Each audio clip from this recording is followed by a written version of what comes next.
Niger. L'actualité au Niger qui continue d'évoluer au fil des jours. Dans une allocution publique le 19 août, le général Tiani, auteur du coup de force, s'est adressé aux Nigériens. Il a dénoncé un caractère illégal et inhumain des sanctions prises par la CEDEAO et annoncé la tenue d'un dialogue inclusif national avec toutes les composantes de la nation. Le général Tiani qui a également mis en garde contre toute intervention de la CEDEAO au Niger et annoncé que les autorités burkinabées, des soldats notamment, ont sécurisé un convoi de 311 camions transportant diverses marchandises jusqu'à Dori et les forces nigériennes ont pris le relais jusqu'à Niamey. À Accra jeudi, la CEDEAO a maintenu l'option militaire pour rétablir l'ordre constitutionnel et dépêcher une délégation à Niamey pour des pourparlers. On parle de ces récentes évolutions de l'actualité au Niger avec nos deux invités.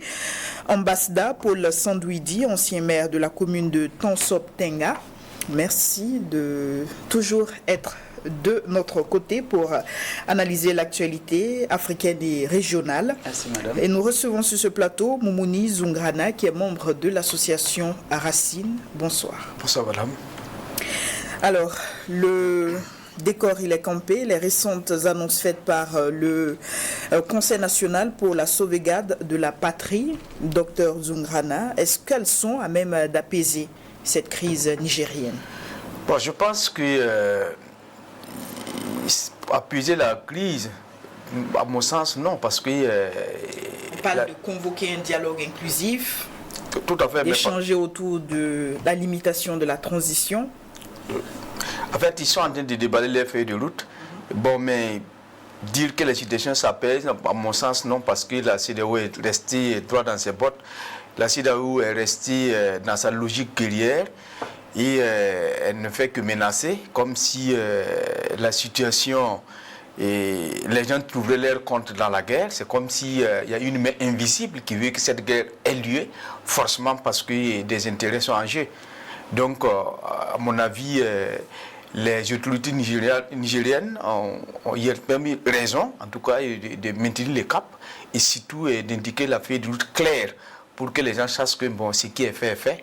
Et je pense que c'est un point de non-retour.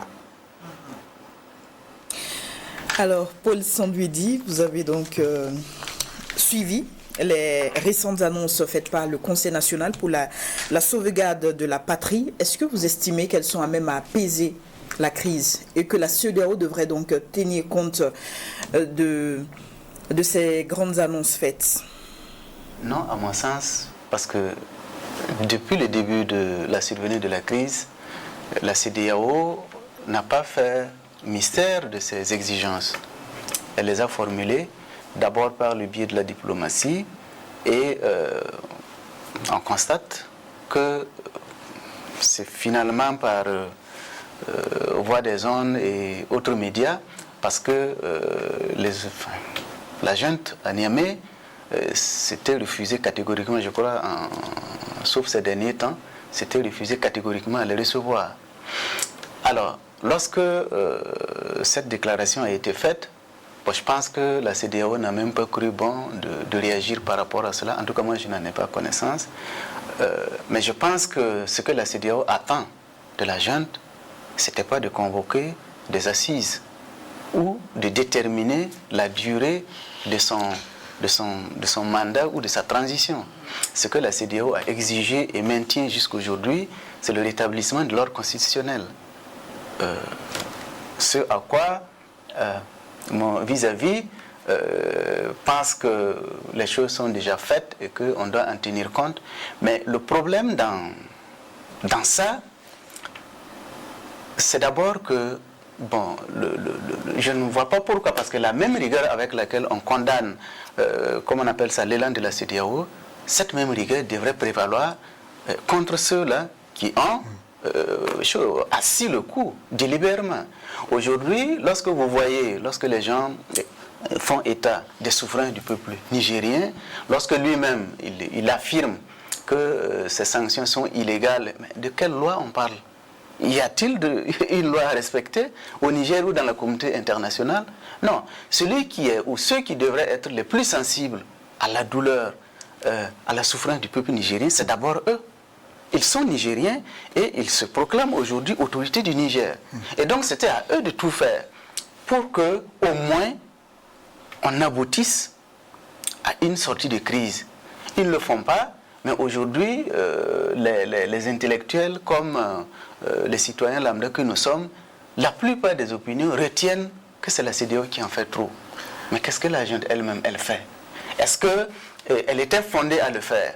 C'est fait. C'est pas parce que c'est fait. Au Burkina, ici, nous avons une transition, même si c'était quelle que soit la nature du régime, ni demain, ni dans les jours à venir, je ne cautionnerai un putsch qu'on intenterait contre quelqu'un, que ce soit de la transition ou des autorités civiles élues. Maintenant, quand vous laissez ça, vous dites aux gens qu'il y a une main invisible. Non, moi je n'y crois pas. C'est possible, c'est votre opinion. Mais est-ce qu'en Gambie, il y avait une main invisible qui a téléguidé la CEDEAO pour aller résoudre? Non. Est-ce qu'au Libéria, c'était le cas? Est-ce qu'en Côte d'Ivoire, c'était le cas? Je ne suis pas en train de défendre la cause de la CEDEAO. Je suis étranger au dynamisme de la CEDEAO. Mais il se trouve que ce sont des faits qui sont là. Et c'est vraiment patent qu'une crise de ce genre-là survienne et que la plupart des intervenants soutiennent à bout de bras ceux-là qui ont violé les institutions de leur pays contre ceux-là qui veulent la rétablir. En fait, je piaffe d'impatience parce que tout simplement, moi je ne suis pas de ceux-là qui restent dans le purisme, dans cette histoire de légalisme, l'intellectualisme qui pense que 1 plus 1 égale à 2 forcément et on ne relativise pas. Alors pour vous, c'est le peuple qui doit être mis au devant? Donc, je voudrais d'abord dire à mon frère ami que la CEDEAO a perdu toute légitimité pour intervenir au Niger pour 3 raisons majeures. Ça fait plus de 10 ans qu'il y a des assassinats en masse. Les militaires comme les civils. Les femmes sont violées devant leurs maris. Les enfants sont enrôlés dans la guerre. Ça fait plus de 10 ans que les morts ont été profanés. Ils n'ont même pas de sépulture. Ils sont en train d'errer dans les Sahel. Les corps sont restés, en tout cas, pour les charognards et les chiens. Les gens ne sont pas émus. La CEDEAO a toujours dit qu'elle n'a pas de moyens pour accompagner ces États-là. La CEDEAO a toujours dit qu'elle ne peut pas intervenir. Et en moins de 2 semaines, cette même CEDEAO-là peut trouver des moyens pour établir un seul homme. Vous trouvez que ça juste? C'est de quelle solidarité on parle? C'est au nom de quelle solidarité il peut faire cette intervention-là? Si c'est pour le peuple nigérien, depuis près de 10 ans, ils n'ont pas trouvé une seule raison valable pour sauver les Nigériens. Et le deuxième élément majeur, nous savons très bien que nous sommes en une période où il y a eu une lutte contre le terrorisme. Le terrorisme, là, et ceux qui sont au front, c'est qui? C'est les militaires. Et si par malheur, effectivement, la guerre est liée, et la CEDEAO, ce que je doute d'ailleurs, arrive à écraser l'armée nigérienne, détruire en tout cas le matériel et consorts, c'est qui va lutter en ce moment contre les terroristes? C'est un boulevard concret. C'est une forme de somalisation qu'on a créée. Bazoum lui-même l'a dit lorsque Déby est arrivé au pouvoir. Avec Macron, revoyez les images. Lui-même il a dit. Nous savons que le petit Déby, la voie qu'il est en train d'entreprendre, ce n'est pas la voie loyale pour prendre le pouvoir. Mais il se trouve que nous sommes dans une période où, si on laisse les militaires tomber, en tout cas les rebelles risquent de rentrer à Niamey, et d'entrer à N'Djamena. Donc par conséquent, voilà les termes exacts. On parie avec les militaires.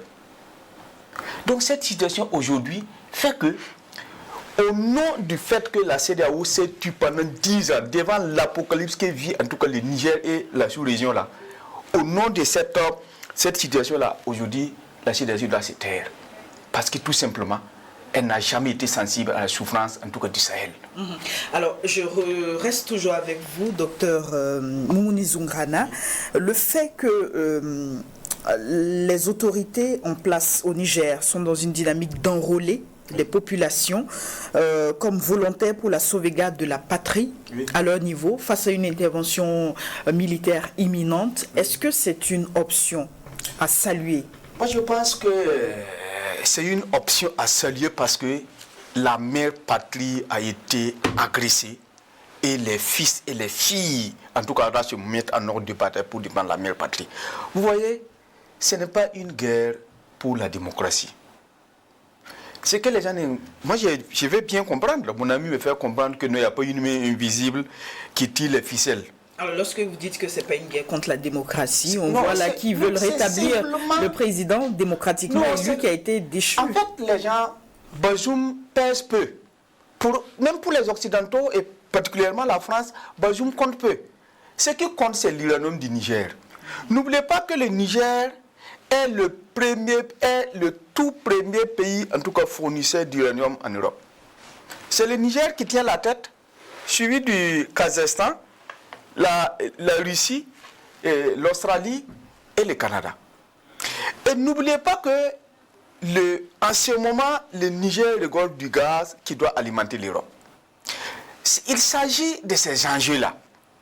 Et moi, ce qui est décourageant, c'est le fait que des gens d'un certain âge, des octogénaires, comme par exemple le président ivoirien, comme par exemple le président nigérien, comme par exemple le président sénégalais, qui se sont transformés en des marionnettes pures et dures pour lever les armes contre leurs propres frères du Niger, parce que tout simplement le mettent à chanter. Mais c'est décourageant. Mais quel est votre avis justement face au coup d'État? Face au coup d'État, personne, je suis d'accord avec mon ami, moi je suis démocrate. Je pense à la liberté de la presse, je pense à la liberté d'opinion, je pense à la liberté aux droits de l'homme. Je veux en tout cas la démocratie parce que jusqu'à preuve du contraire, il n'y a pas une autre forme de gouvernance qui est meilleure que la démocratie. Mais ce que nous sommes en train de dire ici, on n'en sort pas. Est-ce que cela n'est pas normal que la CEDEAO veuille agir pour établir la démocratie? Ce n'est pas normal, je vais m'expliquer. En fait, nous ne sommes pas là pour dire qu'on n'appelle pas les gens, on ne fait pas l'apologie des coups d'État. On n'est pas là pour dire de faire un coup d'État. Mais il y a un coup d'État qui a eu lieu, qu'est-ce qu'on en fait? Le coup d'État est déjà acté, qu'est-ce qu'on fait? Est-ce que c'est pour autant qu'il faut, en tout cas, chercher des armes nocives pour aller détruire toute une population? Ce qui est en train de se faire en ce moment, c'est presque un génocide, je pèse bien les mots. Les frontières sont fermées. Et vous savez que le Niger n'a pas accès à la mer. Et tous les produits de première nécessité sont importés. Et vous n'avez même pas pitié de ces peuples qui sont en train de trimer. Et aujourd'hui, là, on veut nous faire comprendre qu'au nom de la démocratie, il faut tout casser. Bazoum, lui seul, là, vaut mieux que tout le Niger. Allez-y. Non, je rectifie que aucunement, je ne pense pas, c'est juste un avis, je ne pense pas que la CEDEAO entreprenne une guerre contre le peuple nigérien. Il faut quand même relativiser. Non, c'est contre le peuple nigérien. Non, ce n'est pas ça, contre non. Ça... Parce que la CEDEAO n'est pas à sa première intervention, heureusement. S'il vous plaît, monsieur le maire, je ne voudrais pas vous couper. Mais lorsqu'il y a une balle d'un soldat ivoirien, je vous donne la parole. S'il vous plaît. La CEDEAO, quand elle partait en Gambie, en 2017, c'était la même avalanche de précautions, d'appel à la retenue, de risques d'embrasement qui avait été... Mais si la CEDEAO n'était pas partie, aujourd'hui, Guiamé était en train de briguer un énième mandat. Et ce sont les mêmes opinions africaines qui estiment qu'ils sont vendus. Je suppose, parce que vous avez cité deux raisons pour lesquelles la CEDEAO est discréditée, n'a plus le droit d'intervenir selon vous. Je suppose que la troisième, que vous n'avez pas citée, fait allusion à la révision constitutionnelle pour le troisième mandat. Si ce n'est pas le cas, vous m'en excusez. Mais lorsque vous dites ça, quand vous réduisez une situation d'atteinte à la démocratie, mais nous raisonnons en lieu et place du peuple nigérien. Le peuple nigérien n'a pas engagé les putschistes à déposer le président Bazoum. C'est le peuple nigérien qui l'a élu. À ce titre-là, je pense que... À combien pour cent? 22 millions d'habitants, s'il y a moins de... Non, j'en sais rien, mais non, c'est le... Même au Burkina, nous avons eu des élections où on n'a même pas eu le président élu n'a même pas atteint le million. Mais si pour autant vous devez encourager des prises de pouvoir par usurpation, je suis désolé, mais ce n'est pas le rôle qu'on attend des intellectuels. Parce que c'est nous. Non, vous encouragez parce que Bazoum ne pèse pas. Non, il faut quand même qu'on revienne à des fondamentaux. Si nous avons des règles, parce que la constitution nigérienne, ce n'est ni vous ni moi qui la leur avons imposée. C'est un contrat social que le peuple nigérien a conclu entre ces différents acteurs, qui doit être respecté. Aujourd'hui, le problème, c'est à ce niveau. Je répète, pour ce que je pense, les intellectuels ont le devoir d'accompagner, parce que de tous ceux qui interviennent, que ce soit, quel que soit le niveau, moi, je n'ai vu personne qui a condamné le putsch. Non, s'il vous plaît, madame. Ce que les gens Et vous savez pourquoi la jeune nigérienne s'est radicalisée? Ah non, l'opinion africaine, la jeunesse, non. Nous sommes soutenus. Non. C'est un mouvement d'ensemble. Vous, à la place de la junte, vous n'allez pas faire marche arrière. Non, s'il vous on va vous traiter. Non, attendez. Il y a une chose que mon ami n'arrive pas à me comprendre. Personne n'est d'accord pour un coup d'État. Ah, si vous n'êtes pas d'accord, il faut le condamner. Attends, s'il vous plaît. Toutes les conséquences. Personne n'est d'accord pour un coup d'État. Mais le coup d'État est acté. Comment il faut résoudre ce coup d'État-là? Ah ben c'est à partir de là qu'on ne se comprend pas. Et quand vous me dites que la CEDEAO n'est pas contre le peuple nigérien, vous pensez que ces sanctions-là, ça peut toucher, ces sanctions-là, la gente là va vivre ça? La gente là va vivre dans le noir? La gente là n'aura pas de la viande dans leur plat quand ils vont manger? Et lorsque une balle d'un soldat nigérien, ou bien un soldat ivoirien, ou bien un soldat béninois, partira, la balle là choisirait seulement les militaires pour toucher. Jamais de la vie. Ceux qui vont trinquer, c'est bien le peuple nigérien. Et aujourd'hui, si vous avez suivi, les jeunes Nigériens sont sortis pour s'enrôler et dire qu'ils vont défendre leur patrie. Yeah. Mais c'est au nom de quelle démocratie ils interviennent? La réalité, moi je voudrais que les hommes s'inspirent de l'histoire pour pouvoir expliquer leur présent, orienter leur avenir. Quand je vois comment la France a instrumentalisé la Libye pour démembrer ce pays-là, pour assassiner Muammar Kadhafi, parce que tout simplement ils avaient un président belliqueux, un président arrogant, un président qui a joué à l'intrigue pour qu'on assassine en tout cas Muammar Kadhafi, parce que tout simplement il aurait reçu des pétrodollars qui fait qu'un jour ce monsieur là va parler et on a tout fait pour tuer ce président et on s'est tué. Et ensuite on voit comment ils ont intervenu par exemple en Irak et ils ont désaxé l'Irak. On a vu la Syrie, on a vu la Somalie. Et nous, c'est ce que nous sommes en train de préparer pour nos enfants? Non, je ne suis pas d'accord. Au nom de la démocratie, tout n'est pas permis, mon frère et ami. Non, on ne peut pas tout permettre. Personnellement, je ne suis pas contre l'invasion du Niger. Mais je suis désolé que on encense le coup d'État. On encense. Non. Ce côté, je ne vous permets pas. Je ne vous permets pas de dire. Non, on n'encense pas forcément. On n'encense pas le coup d'État. Mon ami, là où nous ne se comprenons pas, il y a deux cas de figure. Il y a ceux-là qui jugent le coup d'État en se référant à eux-mêmes. Quand les Macky Sall sortent, quand Alassane sort, mais ce n'est pas Bazoum, c'est pourquoi je dis que Bazoum ne pèse pas dans leur logique. Ils pensent à eux-mêmes.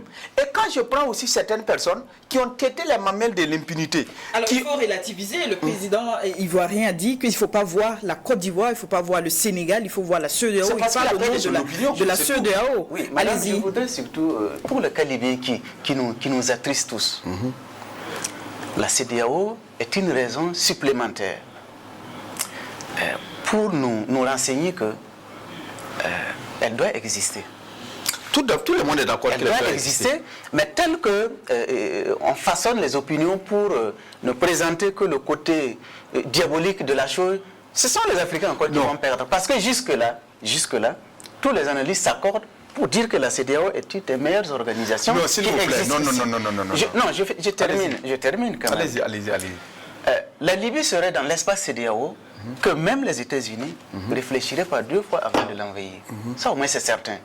Muammar Kadhafi était fort, mais il n'appartenait pas à une organisation sous-régionale de l'envergure de la CEDEAO. Et de toute façon, on est d'accord, que ce soit par la diplomatie, que ce soit dans le partenariat, les gens sont d'accord que la CEDEAO, même si elle ne résout pas tous les problèmes, c'est quelque chose de bien. Aujourd'hui, on ne va pas balancer le bébé avec l'eau du bain. Non, personne non, oui, mais vous la décrivez. Vous décrivez la CEDEAO au contraire comme étant ce monstre-là qui part tirer sur les Nigériens. Non, ce n'est pas le cas. Non, attendez. Ne faisons pas de confusion. Non, ne faisons pas de confusion. Si vous laissez terminer, on allait se comprendre. Oui, mais attendez, nous sommes... Alors, docteur Zungrana, mais je voulais quand même qu'il rectifie. Vous allez pouvoir... Allez-y. Oui. Allez-y vite. Oui, parce que quand vous parlez de balles à tirer... Non, je pense, même cette jeunesse de Niamey qui s'enregistre, non, écoutez, ne faites pas comme si en Afrique c'est connu. La veille, le lendemain du coup d'État, il y a eu combien de milliers de personnes qui ont envahi la place? Non, vous êtes réellement en Non, attendez, non, puisque l'opinion du Niger. Non, c'est pas ça. S'il vous plaît. Non. Moi, je suis bien l'actualité du Niger. Je vais dire, non. Allez-y. Après le coup d'État, il y a eu des milliers de personnes qui ont envahi la place pour dire qu'ils n'en veulent pas. Mais 2-3 jours plus tard, vous avez vu des gens qu'on a escortés. Rien que hier, les femmes des soldats ont été convoyées par bus pour aller dire qu'ils sont... Non, les opinions, on les connaît, on sait comment on les manipule. Mais je vais dire... En tout cas, moi, je ne connais pas comment on les manipule. Non, on voit comment on les manipule. Ça, c'est évident.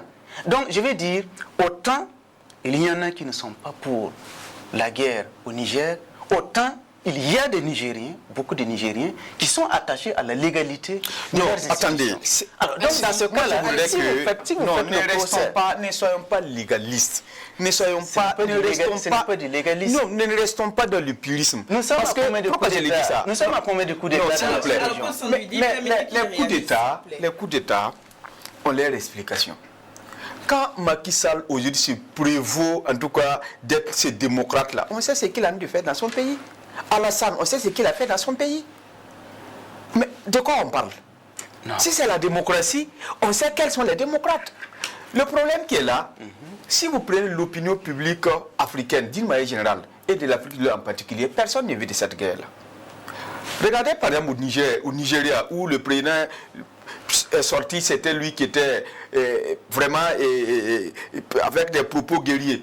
Il y a près de 5 États qui ont interpellé le président pour lui dire qu'ils ne veulent pas de cette guerre. C'est normal, c'est dans l'ordre normal. Parce que tout simplement, de la démocratie. Parce que tout simplement, les gens savent quelles sont les conséquences. Alors, Moumouni Zoumrana, justement, parlons toujours du Niger. Quel est votre avis sur ce soutien affiché et complètement assumé du Burkina et du Mali envers les putschistes du Niger? Moi, je suis de ceux-là qui pensent que quand on refuse, on dit non. Il ne s'agit pas de fioler pour faire semblant. Nous sommes contre cette guerre et je pense que les gens doivent s'assumer en toute responsabilité. Et si le Niger tombe, c'est que, en tout cas, on va assister à une certaine somalisation, en tout cas, de la région. Ça, au moins, c'est clair. Parce que les enjeux sont au-delà de ce que nous sommes en train de voir. Moi, je suis découragé que des gens d'un certain âge soient aujourd'hui des instruments d'autres peuples. Depuis la nuit des temps, nos grands-parents se sont battus pour nous donner cette indépendance. Ils ont donné à nos aînés et voilà ce qu'ils nous réservent. C'est pourquoi nous avons mal. Nous avons tellement mal que c'est comme si on était prêt à s'enrôler pour accompagner les Nigériens. Et dans cette guerre-là, moi je pense que, en tout cas, l'Afrique de l'Ouest doit s'unir pour accompagner les Niger. Et je salue la position du Burkina comme la position du Mali, parce que c'est ce qui est attendu.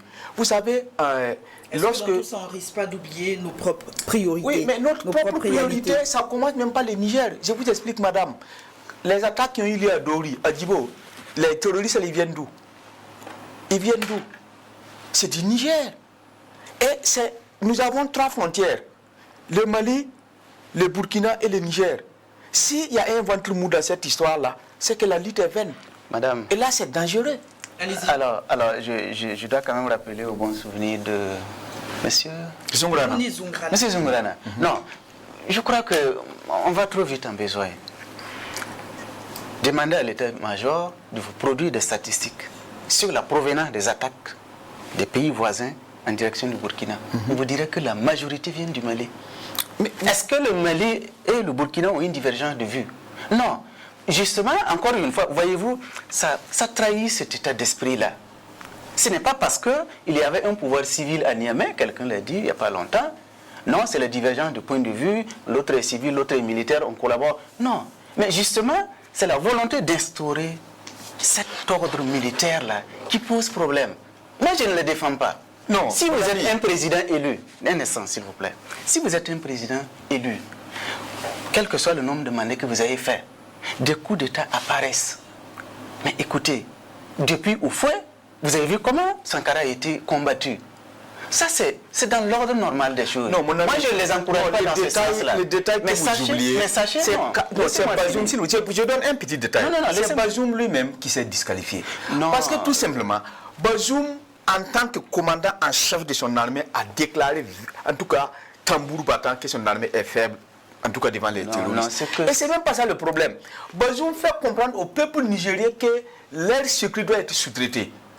Et Bazoum, troisième élément qui a mis le pays en mal, c'est quand Bazoum fait comprendre que l'uranium du Niger, en tout cas, c'est comme une bénédiction que la France l'exploite. parce que tout simplement, le nom du Niger ne pèse même pas dans la balance en termes de consommation du Niger en France. Mais vous appréciez... Un tel président, vous voulez que... Non, il est déconnecté de sa base. Non, vous appréciez la conduite des affaires du Niger en lieu et place des Nigériens. Non, mais rappelez-vous, comme vous l'avez dit, parce qu'en ce moment, il n'y a pas longtemps, vous avez voulu faire croire que c'est pas si le Niger tombe, nous allons tomber parce que la plupart des attaques... Non, ce n'est pas ça. C'est pas dans ce sens. Je pense que nous devrons intégrer, nous devons mutualiser nos efforts.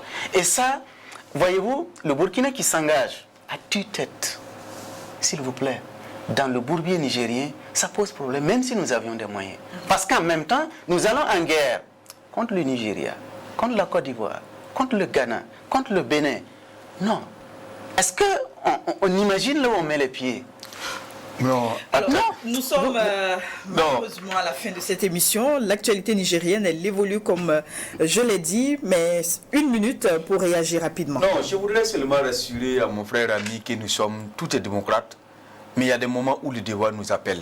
Vous savez, l'Occident, lorsque l'esclavage s'est installé et la colonisation, il n'y a eu qu'une trentaine de Blancs qui sont rentrés en Afrique ici. C'est entre nous frères, on nous a montés, on est rentré dedans et ils nous ont colonisés. Et à ce moment-là, c'est la même rengaine. Moi, je pense qu'il faut que les gens se réveillent. L'angélisme, là, c'est fini.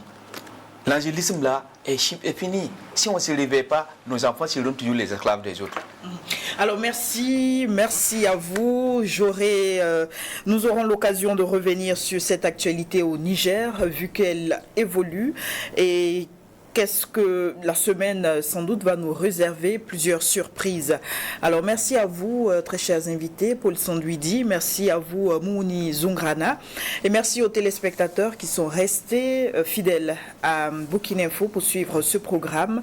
Et à très bientôt pour d'autres actualités.